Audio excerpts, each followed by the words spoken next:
Hello and welcome to the Robbies Podcast, your destination for in-depth discussion and analysis of the Premier League and the Champions League. I'm Robbie Mustoe, he's Robbie Earle, and here are today's topics.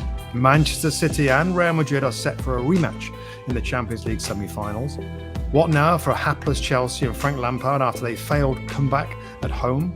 Man United crash out of Europe while West Ham push on in the Conference League. And what to make of Liverpool's thrashing of Leeds United at Elland Road. That's what we've got coming up in today's episode. Yes, Mr. Mustoe, but before we get into some action, and there were some real stories this week, we want to remind everybody the Premier League is heading to the US this summer for the first ever pre-season tournament. Aston Villa, Brentford, Brighton, Chelsea, Fulham and Newcastle will play in Atlanta, in New York, in Orlando, in Philadelphia, in close to Washington, D.C., So for more information, head over to www.premierleague.com/summer series, and you'll get all the information there about the teams, about tickets, about venues, and might even get a note on some of the people like Mr. Mustoe and myself who hopefully will be there presenting the games. So something to look forward to this summer. If you're a Premier League fan, make sure you get to one of those stadiums and get to the games. A real feast of football happening in the summer. A feast of football was happening this midweek, my friend. Let's start at, I think, the big high-profile game of the midweek. Manchester City were going to Bayern Munich 3-0 up from the first leg. I think everybody felt as much as City look in control, maybe an early goal for Bayern in front of that crowd could possibly sway things a little bit.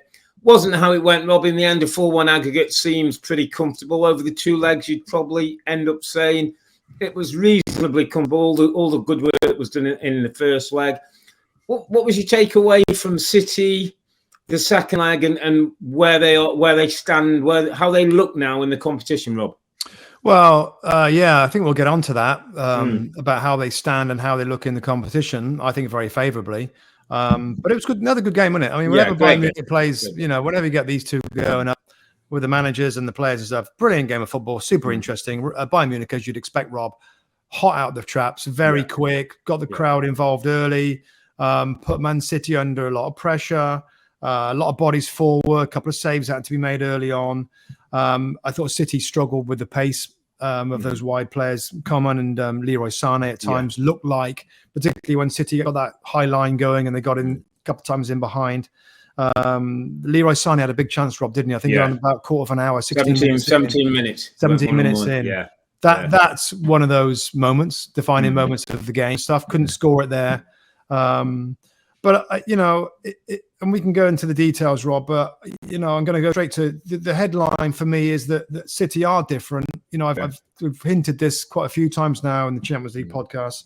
They're a better balanced team, Rob. They're a better balanced team. This was a really good example if you want to see why I feel City are now more positioned than ever before to win this competition. This second leg away at Bayern shows you with the toughness that they had to show you, the team spirit, the fact they get behind the ball, the fact that there's pretty much five centre-backs playing if you include Rodri. Talked about this before. It's a very set system. He's got a very set team. I can't imagine, famous last words, that Pep would want to tweak too much about this. He really has to find a little formula with John Stones moving into midfield, which happened less in this game because Bayern Munich had good possession of the ball, but just that Akanji, just an addition of Akanji, of Ake starting the game. They can bring in Laporte late on with Stones, with Diaz, with Rodri, and particularly Rodri, Rob. I mean, how good he is and what an amazing job he does for the team. But I think they're tougher. I think they're tougher, more physical, better balanced for this competition.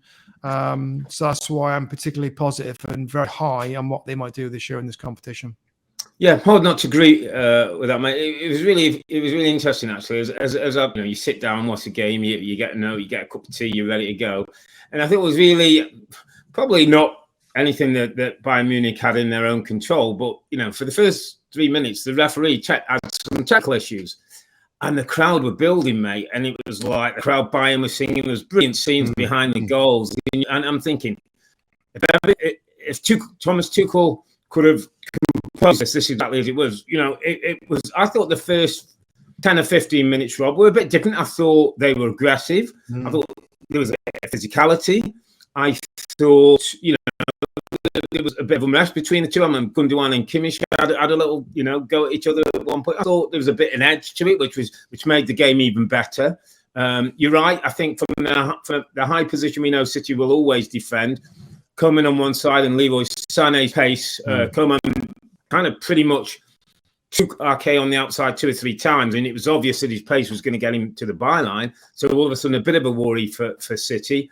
But the big chance, as you say, maybe 17 minutes on the clock, Leroy Sané putting it wide. When if he puts that one in, we could be talking of a different thing. You'd like to think City would have kept the composure and the discipline. But it was really interesting, Rob. So after the game, Bernardo Silva went to one of the desks at the end of the game, and he talked about, and it was a brilliant insight from, a magical player. Sometimes, Rob, he has the ball, and it almost looks like he's tied to his feet. His little dribbles and his step overs and his creativity.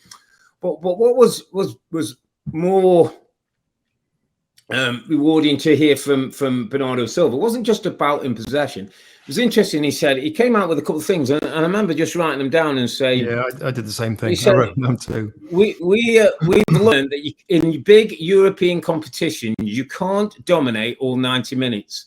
And I thought it struck a chord with me, Rob, because for 2 reasons. One of the reasons is he's 100% right. And he was talking about when you're playing a Bayern Munich, and Bayern of the past have probably been a bit stronger than the team of now. Your Real Madrids, your Liverpools, your teams at the very highest end, they're going to have a spell when they're going to have some possession. And you've got to, I think the word in current football is you've got to be able to suffer. You've got to be able to stay with that. The other thing that came out of that sort of conversation, Rob, where he said, I play in midfield, and he said, sometimes I look behind me and I see a Kanji, I see Ake, I see Laporte, I see Diaz, I see Stones. He says, yeah, we can deal with that now. And then watching the game, it wasn't just that back five. And you talk about Roger, and I made a note on him because he's special in this sense, how they are.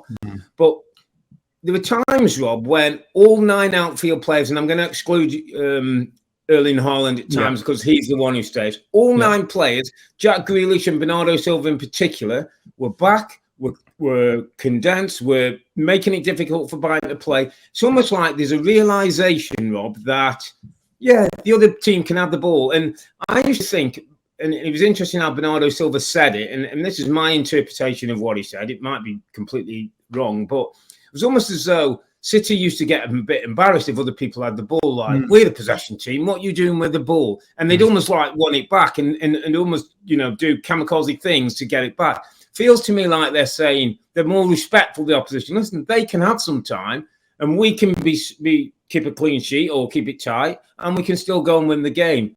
And that's where I feel the changes, Rob. That's where I feel it seems to me, Bernardo Silva in the interview said the same things, like there's a change in mentality of the group now. Couldn't agree more. And it's something I wrote down all the quotes as well, Rob. And it's, like I think it's a week ago, I think I made a comment of Real Madrid that at times they're okay with you having the ball. They're okay with it. They do exactly what he's saying. Real Madrid don't feel they've got to dominate the possession of the football every single minute of every single game. They accept that other good teams in this competition are going to have the ball, and they totally sit back. Which brings in their ability to counter-attack. And guess what? Man City, they're pretty good at counter-attack now as well, with Erling Haaland up front. That's very great at running in behind with his pace to do the damage, of course. So it absolutely makes sense. It's got to come from the manager a little bit, Rob. And I wonder if it's just one of those little things that he's just relaxed a little bit off. I mean, his Barcelona team did have the ball all the time. So I understand where that comes from, where he wants to have total control of the game with the football. But maybe after a few seasons where they haven't won it and thinking hard about it, so we're putting together, Rob, 2 or 3 different pieces with this Man City side. Of course, the big man up front that done the business again is a difference. The system is different. The extra centre back is different. And now with a bit of mentality of Bayern Munich are pretty good. And by the way, this happened in the first game as well. Okay, you have your bit possession, and then we're okay to sit back, and then we'll have ours. So that's another little change that might with a combination of those, I mean, I just think they are favourites, Rob. I think they're favourites to go all the way. Fascinating semi-final against Real Madrid, of course, a big matchup we saw last year. Yeah. Just a couple of things to take this in a different direction, just real quick, Rob. I'm a bit of a loss for words, and I don't want us to change this podcast all about handball again. But what did you what? Please bring well, some I think we we have sort of touched on this road, and again, I don't want to go to this negative one part of the game. I mean, Upamecano's coming out. He puts his hands behind his back initially, which ain't a great position for a defender, but he's obviously aware of it's not natural. Then he almost takes a more natural position as he's trying to block, and that arm comes away, and he flicks off his arm. The referee, like no one else is particularly appealing. The referee, who I thought enjoyed the camera on him, if I put it that way, looked like he want to be part of the event, which I don't never like him referees. Basically, Rob, what we know is if in any way the ball touches the hand or arm in a European game, it's going to be a penalty kick. That's what we know. Unless the arms are rock solid by your side. You basically have to put them right by your side and almost glue them down. Because if they even come away a couple of inches, you're not going to get it. So, which is so unfair. It's so unfair. It's so unnatural. And it changed the game. And what the problem is, the law's got to change, Rob. You know, we keep blaming the referee and VAR. And someone said the referee's interpretation is probably right based on the law as it's written. We've got to change the law, Rob. Yeah, I mean, I think that's enough, mate. I don't want to go into any further. It's just, it's just like, the law. It's got to change because that's not fair, Rob. Goals are so difficult to get in football. So difficult. They're so precious. They're so valuable, and yet you can give a goal pretty much with something as innocuous as what the both of them. To be fair. Anyway, I just think it's such a serious thing. I just wanted to bring it up real quick. Not that it had a massive impact on the game. I think we over the two legs appreciate what Man City have done, how they've changed a little bit, and Bayern Munich. Robert Lewandowski was a incredible striker for them, and they haven't decided to go big on a replacement.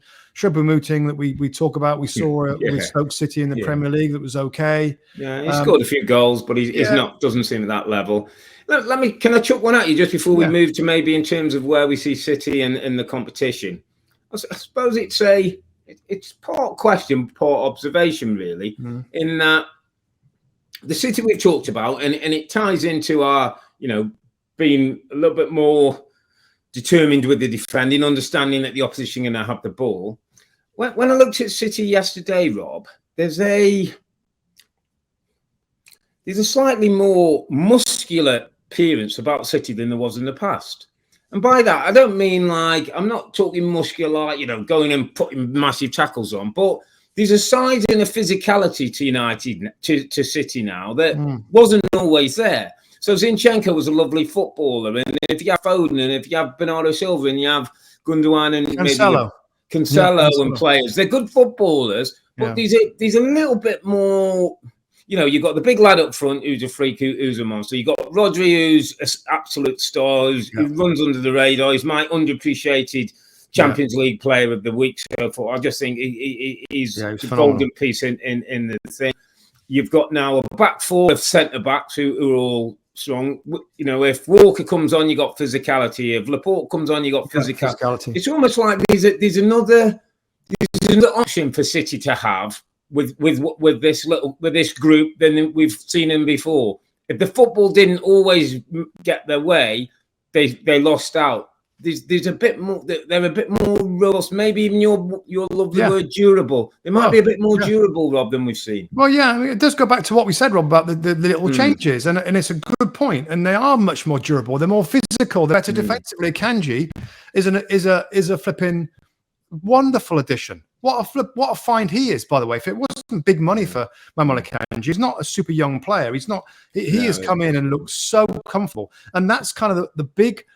One of the things that Pep's changed is to say to Akanji, well, actually, I want you at right back. And John Stones, I'll put you into centre back, because the pacey wingers, probably in most European sides now, certainly in the next leg they're going to get against in the semi-final against Vinicius Junior at Real Madrid, is in the wider areas. And Akanji's quicker. You know, he's quicker and he's a better one-on-one defender. We saw it in this tie over 2 legs. So, it's another way that Pep has just turned up the physical dial. Yeah, something that we haven't seen before, and I think it helps the balance. It helps the artists and soldiers thing that I say about Rob. Now there's more soldiers in this team because of that. Yeah. That balance has changed a little bit, which is helping them. And you make another. I mean, also you've got a big lad up front. That the goal comes from. Yeah. You know, he the long ball, Rob, wasn't it? I think into a big long ball. Bruyne gets up. Well, he heads it down. He looks out to get a little head down. It's a great little head down, by the way, to keep it alive. But that's not. Then he makes that looping run, and then he's in. Yeah, and he finishes this time after missing his penalty. Yeah.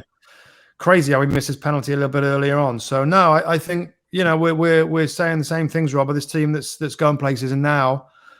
I don't know whether you want to go on the other game first, Rob, before we get into how that might look. We're going to talk Chelsea, Real Madrid, but they are going to play Real Madrid.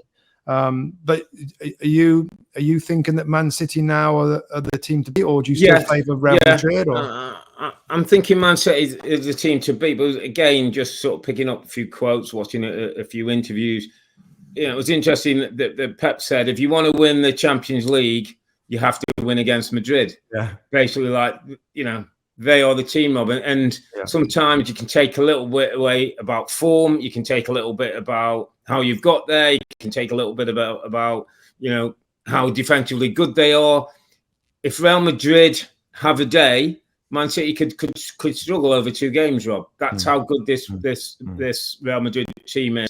And the guy in charge of them is a very understated, clever, smart, astute coach who will have a plan, Rob. He'll have a plan to do. I still think City have enough, because eventually at some point, I think you get your free haul, and Grealish at the moment's playing with a real confidence and understanding of his role. Be interesting. The arcade, Rob, was probably the only negative that we should talk about. He pulled up, didn't he, with what looks like a hamstring. Now, apparently, he said he'd had a hamstring before. Doesn't feel as bad. We are going to have to wait. The medical reports from City, but that would be a massive blow if he's out for any length of time, based on how long it's taken him to settle in position, and now how important he is to that back four. Yeah, Laporte is an absolute natural replacement, isn't it, for this left side of the back three type of position. So he's totally ready to come and do that. But that would be a shame, because Ake's had a brilliant season. Yeah, we'll see how that. They're difficult. The hamstrings are difficult to. Sometimes it can be 3, 4, 5, 6 weeks. Sometimes it's like 2 or 3 days. Yeah. But no, job well done by Man City. Difficult tie. Good atmosphere at the Allianz Arena. All the big wigs are in the top there. Oliver Kahn, which there's reports out that he could be losing his position or something. Could he? Yeah, not confirmed yet, but I think there's reports out there that he might be on his way out as chairman of Bayern Munich. So I don't know. We'll see. Still fancy City over 2 legs, Rob. What, against Real Madrid? Yeah. I do. Yeah, I do. I mean, let's talk about him now, Rob, because of course it's the next game we're going to talk about. Chelsea 0, Real Madrid 2, aggregate score of 4-0. Rodrigo, both goals in this one in the second half, 58 minutes, and I got 80 minutes for the 2 goals. Yeah. God blimey.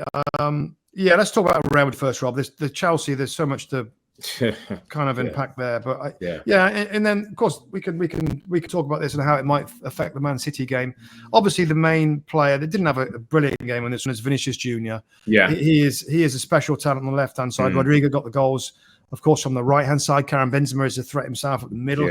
Valverde, superb assist where he runs through, knocks the ball back. He played really well games. Yeah, for Rodrigo.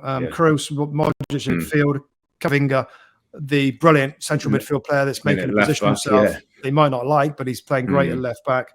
Alaba and Militao, I think, is one of the best defenders around right now in the world of European football. Militao and Carvajal, the aggressive little right back. Yeah. And a brilliant goalkeeper in Thibaut Courtois. I thought they were a little shaken early on. Real Madrid with the Chelsea. I don't think they played that.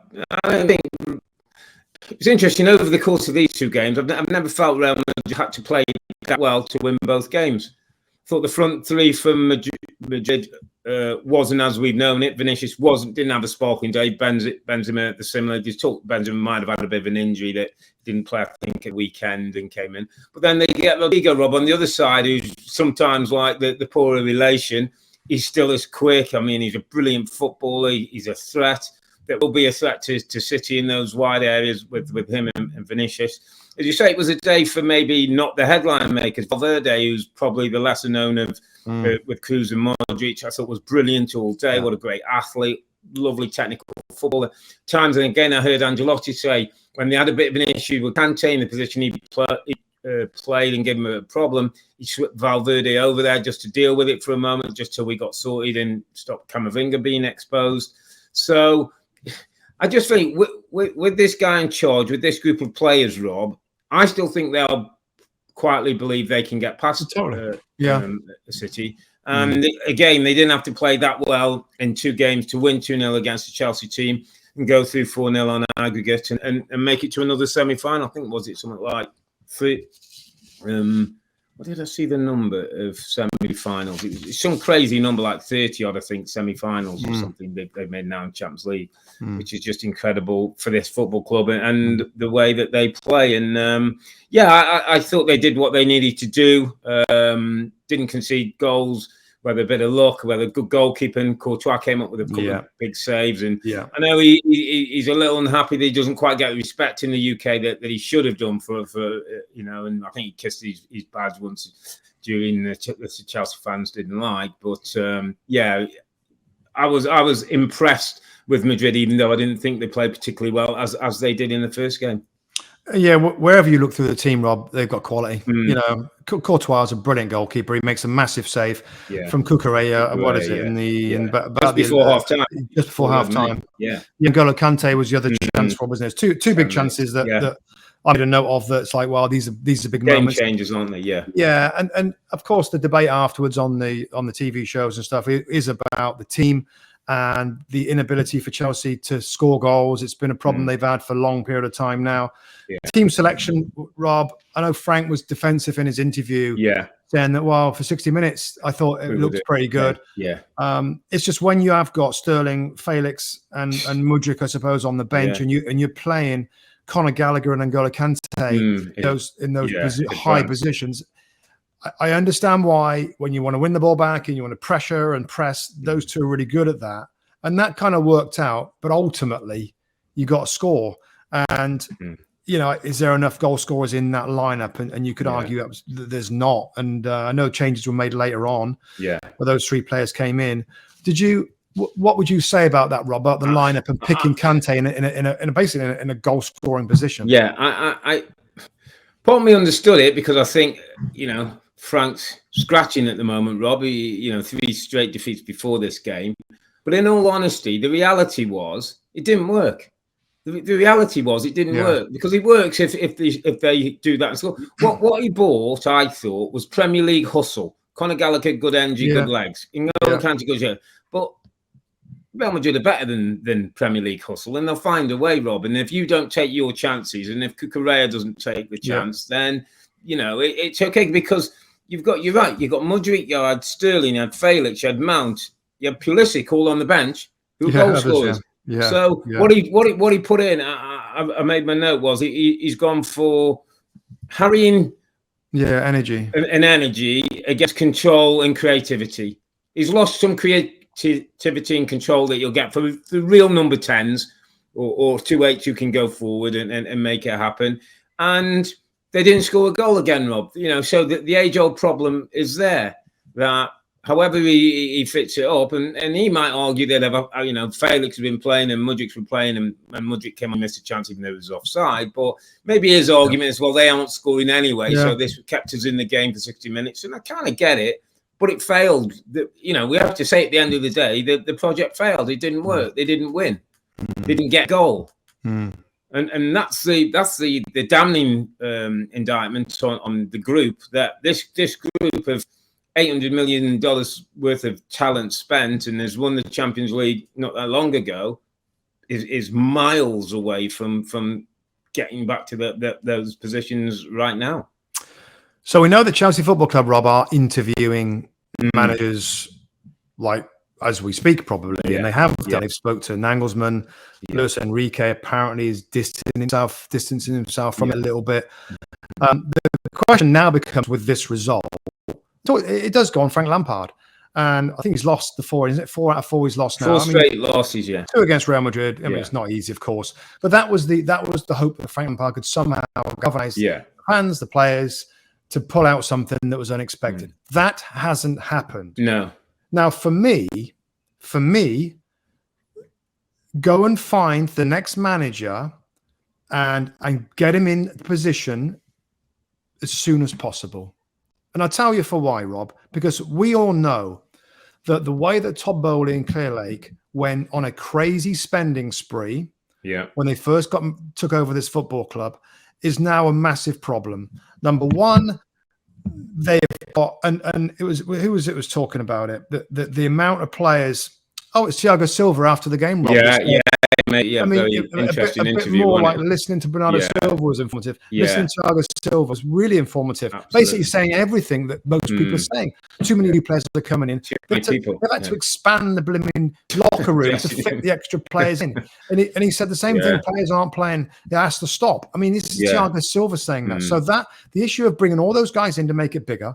The worrying thing that maybe that some of them are not that great. And now on the back of no European football revenue for next year, we know he spent a ton of money. We know they made losses before that. They're going to be in financial fair play situations where they got to sell a lot of their players, and it works better financially if they sell the homegrown players. The English, So the Mason Mounts, the Loftus Gallagher's, Gallagher's of this world. Now, some of those players, particularly Mason Mount, is a player for me that you just don't. Why would you ever? You should try. He's a brilliant player. He's a great age. He loves the club. Been there forever, and yet it looks like he's going to go. There's so much of that's wrong. So all I'm saying is on the manager, get somebody in place. And I know they're right, might be a Real Madrid position, but get somebody who wants to manage Chelsea and get him in now, Rob, because he's between now and the end of the season. When they've got to sell players, the new manager can just say, well, him, and him. Don't get rid of him. Don't get rid of Mount, or don't get rid of Gallagher, but get rid of Havertz or get rid of whoever it is. And if you bring in somebody in the summer, that becomes a rush process. That's going to be difficult. So, do you realistically think, though, Rob? I just don't think, and I don't disagree at all with your viewpoint and the plan of action. Right. What I do think is that this won't happen between now and the end of the season. Why? Because I don't think it's the way this guy this club will run it, and I think they'll feel like, let's keep Frank till the end of the season, and then we'll do the swap over when the season's done. And I'm with you. Listen, I'm not saying what I would do. I'm saying what I think will happen, and that's another 6-week period gone. That's another 6 weeks of not making decisions. It's another 6 weeks. Let me just paint you a little scenario that is not great for Chelsea fans. So I'm Mudryk. I'm on 150 grand a week, let's say, and then they want to sell me, and somebody wants to pay me 100 grand a week. Guess what? I ain't going. And then I'm Pulisic, and they want 50 million for you, and the team who want to buy you want to pay 30 million for you, and your wages getting cut. Guess what? I ain't going. And I can make a list of players, Rob, who are better being at Chelsea not playing than being somewhere else playing and not earning the salary. And some agents and some players will be like, no, I'm good. I'm okay, thanks. I'll stay. I've got a 4-year contract. Well, some I've got a 5-year contract. I've got a 7-year contract. 9. I think there's a 9. Yeah. I mean, that's the reality, Rob, is that's where we're at. And so even if my sense would be like you, okay, Frank, we came in for that honeymoon, the lift, hasn't worked. No, you're still a legend here at the football club. You had a great try. Thanks very much. Nagelsmann, in you come. Have a look at it. Who do you like? Who don't you like? What system are we playing? That's what should happen. Who fits? Who doesn't? Exactly what should happen. I have no belief. I have no confidence that this will happen. That we'll have another manager in that seat before the summer, Rob. I don't think anything will happen for the summer. Well, that's going to be difficult. That's going to be difficult to try. Of course, it's going to be difficult. Turn it around. It makes him. I mean, the problem is that somebody comes in now. This guy's got to make some very instant decisions, like who are the ones to go, who are the ones to stay, almost without having a look at them. Almost in the summer, if the manager comes. I know. That's the whole point. Bringing them in now, and there's people available that are available out of work high-profile people. I think Pochettino was a recent one today they were interviewing. So there's people there that are ready to go straight away. So I've got a question for you, mate, because it's kind of one of those that I want you to take your time on it, and I want you to give it the proper thought, because I'm really interested in your answer. So Chelsea squad as it is sitting today, we're out of the Champions League, we've got nothing to go for, but the squad of players, and I'm talking everybody, and then you can do your cutting and whatever you want further down the line. So that's scenario one that I want you to think of. Scenario two is the group that Eddie Howe took over, or the group that Newcastle are now, in terms of player quality and squad. Just hold that one. And then the second comparison is Manchester United. The group that Ten Hag took on, and the group where they are now. So he's brought some in, he's starting to show his route. Who's got the better squad of all those three teams? Chelsea. Let me give you my answer. Yeah, Chelsea. I'd probably say Chelsea, but I'm not by a ton. And I know what you mean. Maybe not by a ton. I think some of these players have what I would say, Rob, is overpaid a lot of them. Yeah, if you look what Eddie's done with Newcastle in 1 year, what I'm trying to say for Chelsea fans, if the right appointment comes in and things, there's a group there that's workable. I'm not saying, we all know the centre forward position is the centre forward position. That's got to be dealt with. But I'm not saying in terms of Fofana and Kante and Thiago Silva and Reece James and Chilwell and Enzo and Kovacic and Pulisic and Felix and I'm not saying they're all playing. I'm not saying they're all on top of the game. I'm not saying they're all going to come good. But what I'm just saying, Rob, in basic, that isn't a bad group of footballers for somebody with talent to go in and manage. Yeah, agreed. We all know that there's a striker issue there. Yeah.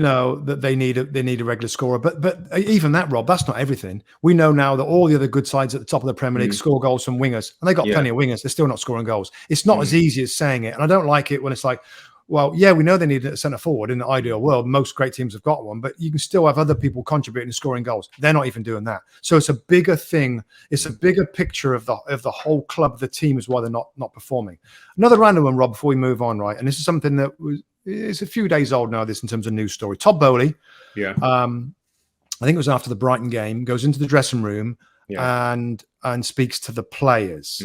Now, that brings up the immediate question: should a owner go into the manager's realm, go into the dressing room and say what he wants to say to the group of players? And what's interesting, Rob, before your answer, I know the answer from Frank Lampard. He was asked a question. I know his answer.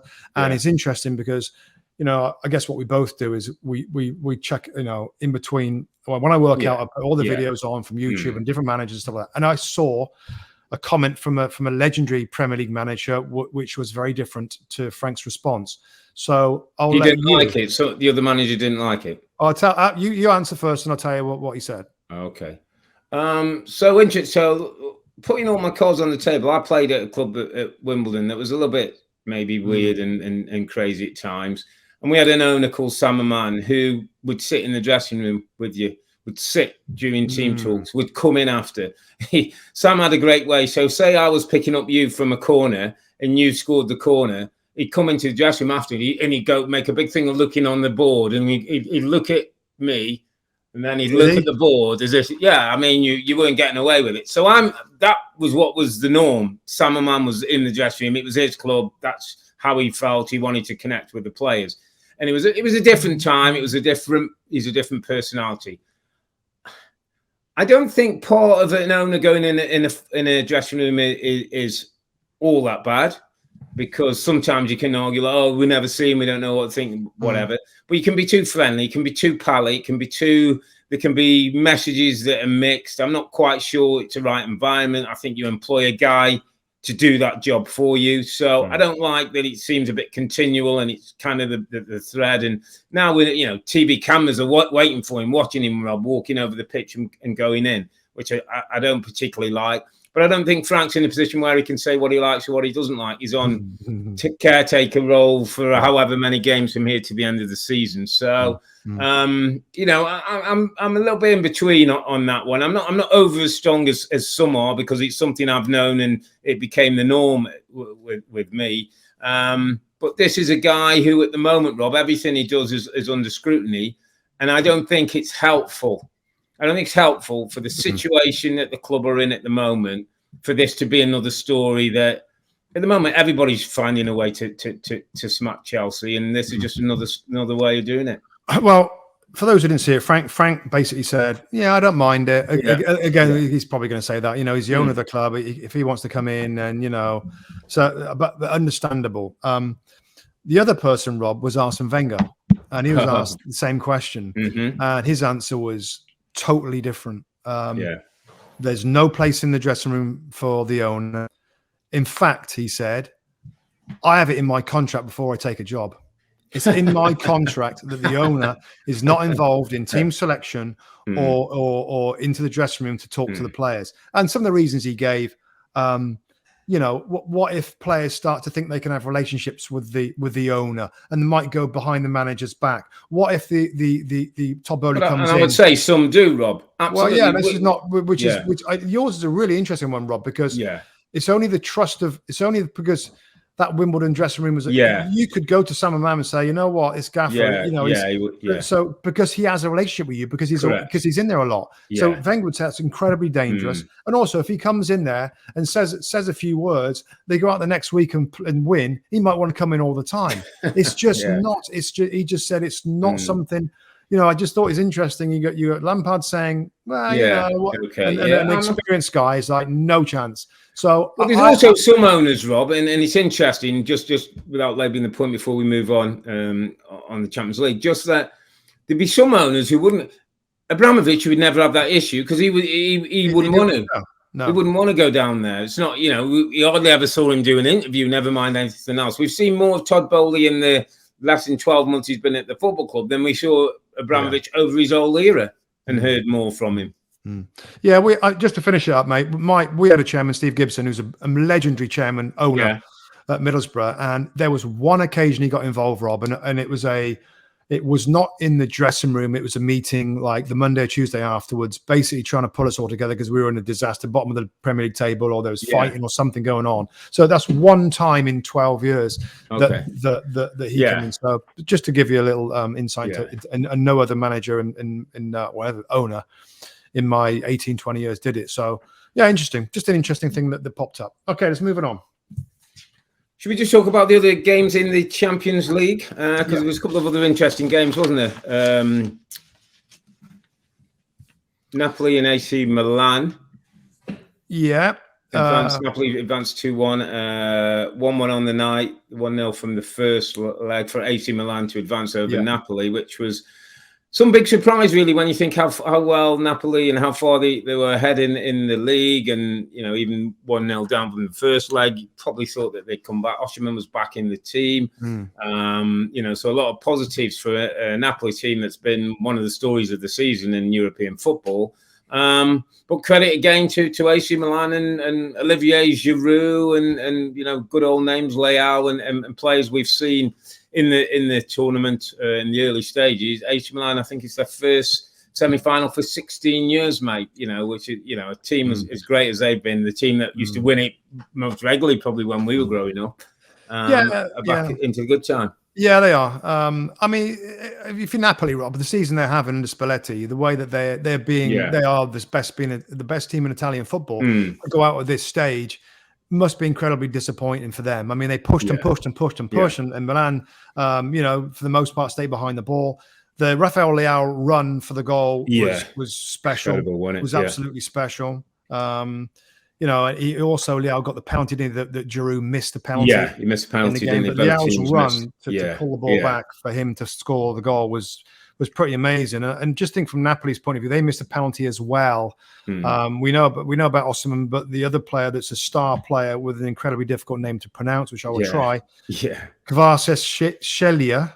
Kvaratskhelia, I think. Kvaratskhelia, yeah, I think it's a Georgian, isn't he? International. Brilliant winger, Yeah. goal scoring winger. Missed the penalty that would have given them the boost, maybe to go on and force extra time or something. But it's the Milan story is a great one. I went back, Rob, and looked at the team that last got to the semi-final. It was an Ancelotti side. Yeah. They won the tournament that year. They beat Liverpool in the final that year, and it's the team of players like Maldini, Nesta, Seedorf, Gattuso, Pirlo, Kaká, Filippo Inzaghi. So AC Milan, I think they're the second most, Rob. I think Real Madrid have the most Champions League or the European Cup as it was. Yeah. AC Milan is second, I think, on 7. So this is a giant team with amazing history that haven't been at those levels of that team for a long, long period of time, but now go into a semi-final against Inter Milan at the San Siro over 2 legs. It's going to be great for Italian football. Fair play to them. But I just think Napoli, God blimey, this been such a good side. Yeah, you just wonder if this could be the breakup of them, Rob, as well. Those players might go. There's a talk in the 1 or 2 Osherman. I think there's a few Premier League clubs, probably including Chelsea, who are interested in him and Man United. So, it'd be a shame. And obviously, it would have been nice to see a great old club like Napoli back into it. But certainly, a Milan Derby sort of mouth-watering prospect ahead. When we think of Inter Milan making it through past Benfica as well, 3-3 on the night, real dramatic game. Inter 3-1 up, Benfica getting it back to 3-3, but the two goal advantage from the first leg, enough to see Inter through, and we get this incredible semi-final at the San Siro. Yeah, and it's going to be. This stage of competition, all the games are good, and we sit here on the Thursday and we try and take it all in. But when you think about the 2 semi-finals, Rob, I think that the Italian, the All Milan final is semi-final is pretty amazing, really. When you consider those 2 clubs playing the same stadium, the San Siro Stadium, Giuseppe Meazza, I think, is the official name for the stadium, and not doing so great in Serie A. Certainly Milan right now, but no, we'll see. There's going to be one team from Serie A in the final of the Champions League, and the other one, of course, that we've talked about in terms of Real Madrid and Man City, are going to be the favourite. Whoever wins that's going to be the favourite. So, that's the one that, of course, I'll be quickest to watch, given how great both teams are, and particularly for us following the Premier League. Man City are the team this year, and we know they're in an amazing tussle at the top of the Premier League title with Arsenal for that.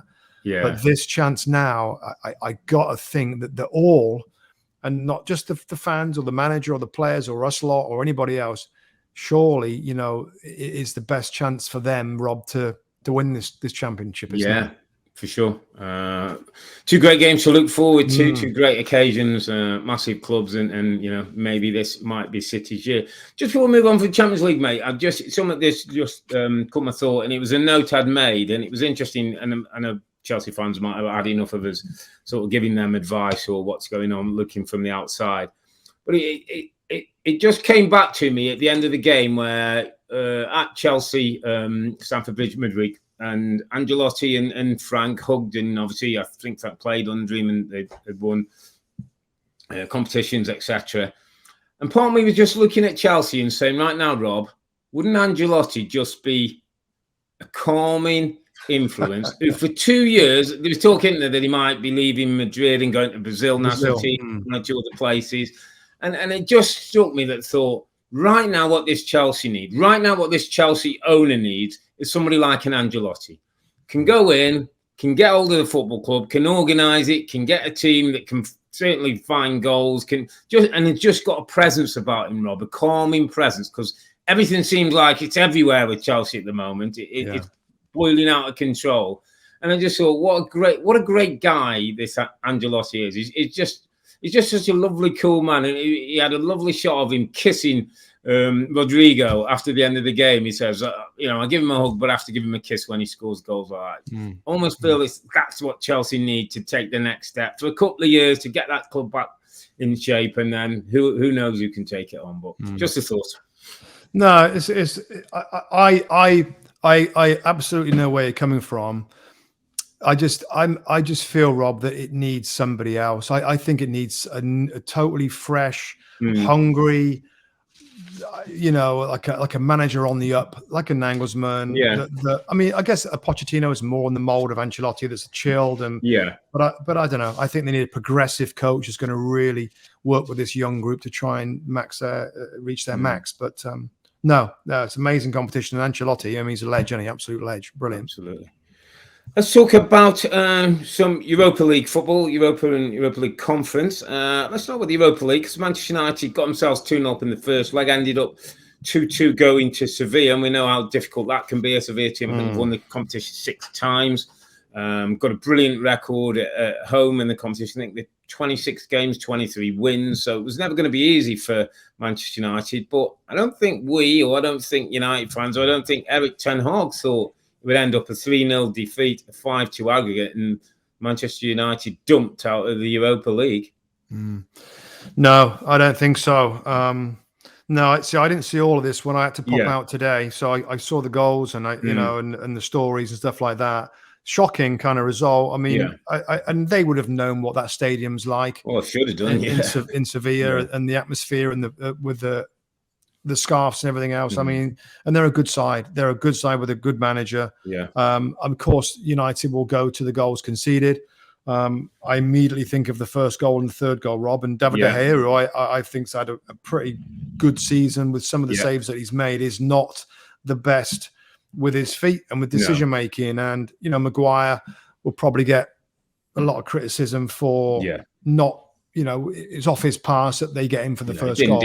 But how much of it, Rob, do you put on that De Gea, his decision to bobble the ball into Maguire? Yeah, I mean, for the 2 reasons I put more blame on De Gea is, one is that as a goalkeeper, when you're looking on pitch, you've got the full picture, Rob. You can see who's closing from behind, who's coming from the sides, where the danger might be coming from.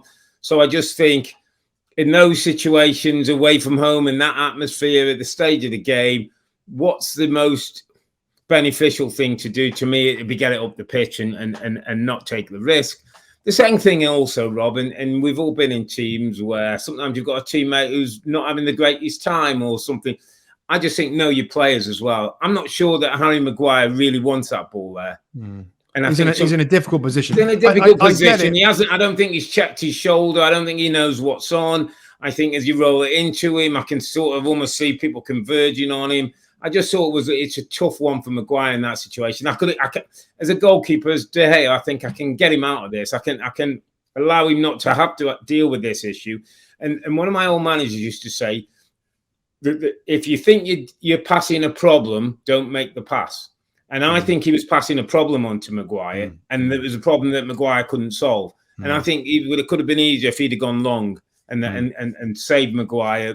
I'm sure he's going to get sick. I mean, it's really funny, Rob, and I don't want to go too deep into it because obviously, I mean, Harry Maguire's a current Manchester United captain and England player and has played very well for England recently in tournaments. But we were just talking very casually off air, weren't we? I think it was at the weekend or last week or so, just about Harry Maguire and him coming back in the team and how difficult it must be for him, on a week by week basis, playing games, not being the star that maybe he thought he was going to be, the captain of the football club, how his mental health, and he's admitted it, has been affected by it.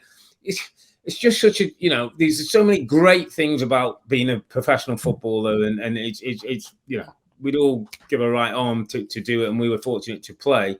But being Harry Maguire right now must be a bit of a difficult thing. I said, Rob, sometimes, can you imagine he goes down to the petrol station to fill his car, he goes shopping with the kids, he pops out to the cinema, or in everyday life, I'm sure he's always got his neck on turn and worrying about what people are saying or reaction to him. It's a tough thing for a player. I don't care where he's from, how much money he earns, or how big the transfer fee. He's in a difficult spot at the moment. He is, and I think I remember the conversation we had, Rob, and it's like you try and put yourself into his shoes, right? Now, if I put myself into his shoes, you're right. All that stuff's coming. He will have to have had, or he will have to find a way to deal with it. You have to find a mechanism, to try and get through it, because it must be an absolute nightmare when everywhere you go. But you know, his mindset will have found a way to deal with it. And I hope social that he has. media is unrelenting, isn't it? And I mean, he's a target before he kicks a ball, and then, you know, something happens that he's involved in. He's going to be more and more of a target. So it's just another side to the game that, you know, sometimes people maybe don't think about, and is difficult. And he's a human, he's just a bloke like everybody else knows on the. Absolutely. You know, he's just a normal human. But that, I agree. I just think De Gea thought he could just pop it off, and he couldn't. The angle wasn't there, because that happens all the time, where a goalie rolls it in there and you just pop it off to one of the fullbacks and you play out. That wasn't on album at all. And De Gea as well for the third goal, Rob. Yeah, you know, bad coming mistake, out, it's a bad really mistake. It's one of those, Rob, today. I was watching the game. I know you were popping in and out, but it was one of those days, and it leads to a conversation that we had a couple of weeks ago about when Man United are good and the football's good, it's great. When things aren't going well, there's still a bit of a glitch with United. You don't quite know how to deal with that. And what happens in the end is they make mistakes and give away goals. We saw it with Man United. We've seen it early in the season. It's something that Ten Hag's going to have to address, mate. Yeah, he is. And listen, you know, it seems like we can go from one game to another game. I really enjoyed United and Manchester United in the last game. The way that the width that they play with, and some of the front players are starting to feel more, you know, Anthony looks more comfortable, but they're not finished yet. They're nowhere near finished yet. We all know that.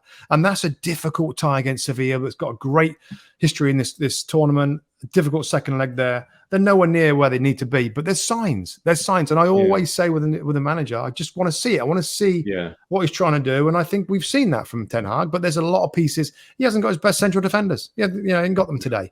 And De Gea sometimes makes these errors. You know, it was just a difficult night. Every time when I saw the highlights and bits of the game, when I'm out and about, I got on my phone and I'm trying to watch it.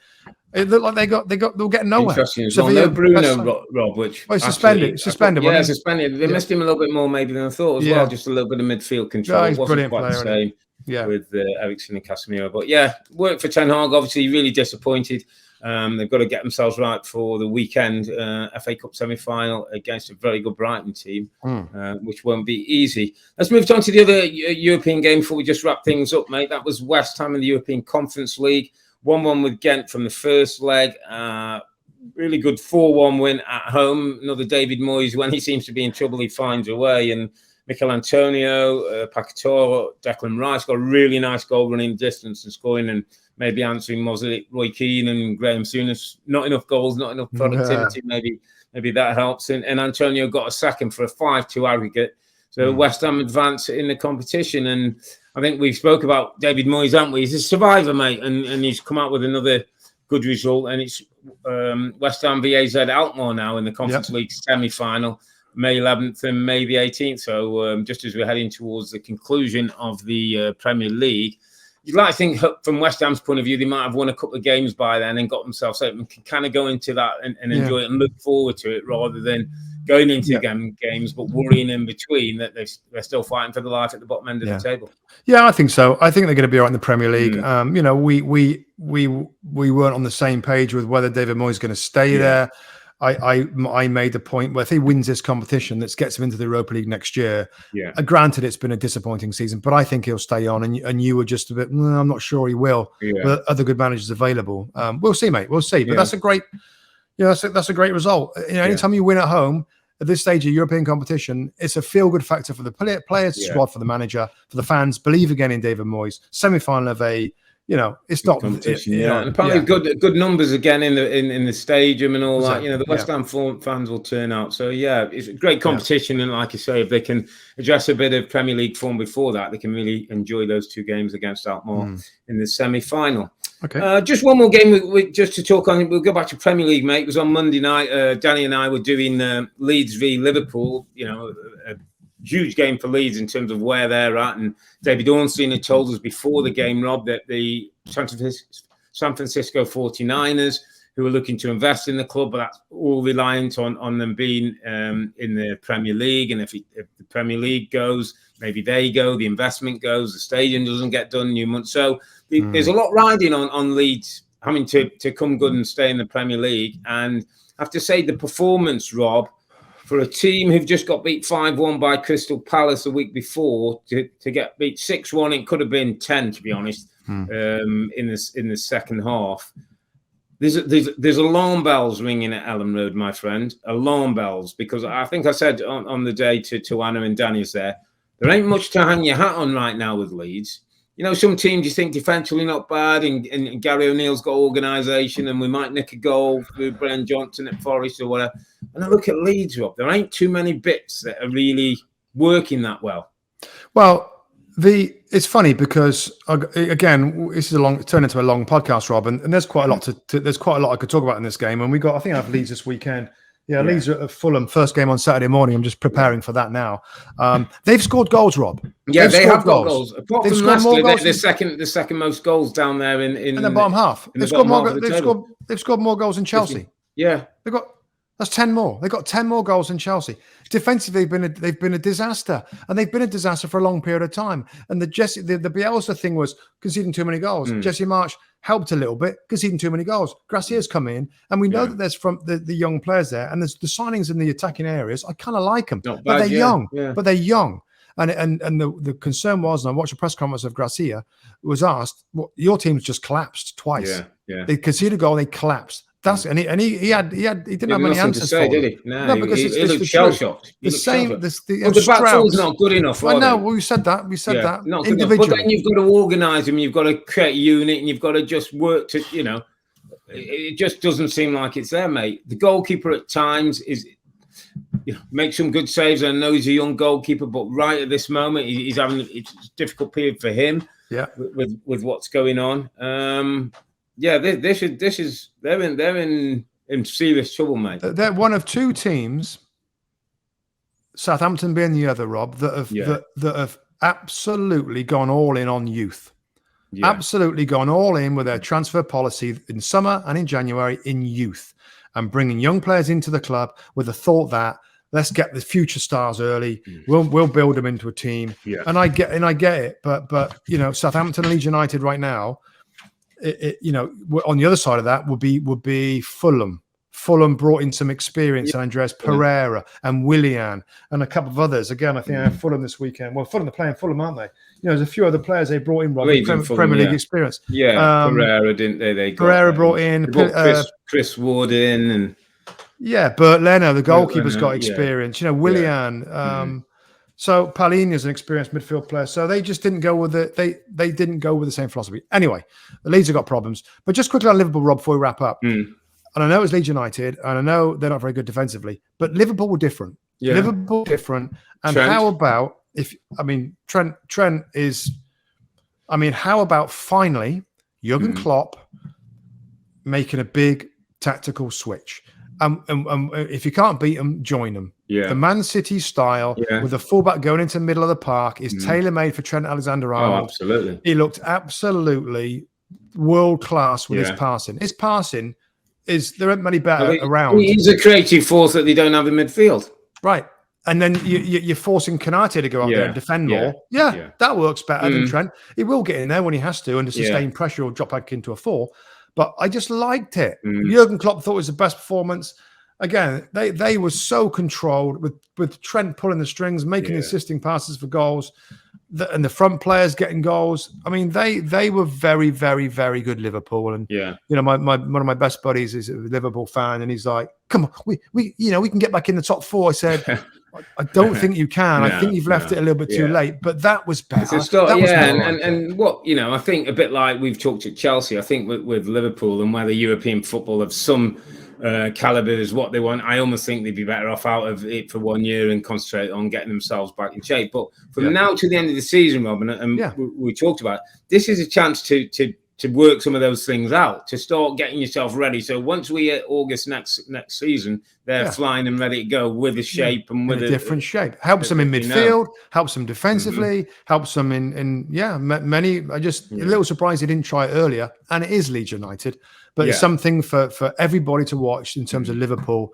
Are they going to do this, 4 to a 3 and all that kind of stuff? Yeah, interesting. Yeah, interesting stuff from Liverpool. Listen, mate, another great week of European football. We had a bit of a mixed bag this midweek. If you think Man City win, so they face the mighty Madrid, Chelsea lose and continue to crumble, Manchester United got a mauling in Seville, while the Hammers hammered Genk to go through.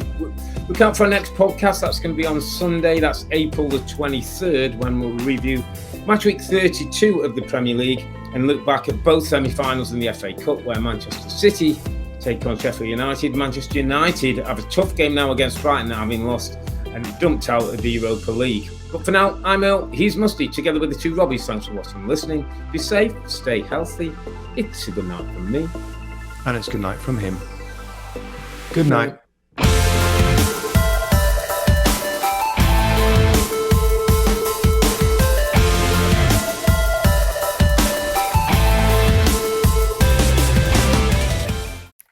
Hi there, I'm Rebecca Lowe, studio host for NBC's coverage of the Premier League. Don't forget to hit subscribe to watch more videos all season long. For even more Premier League content, from original series to live matches, head over to Peacock and be sure to tune in for Premier League mornings every weekend on USA Network and on Peacock. We will see you over there.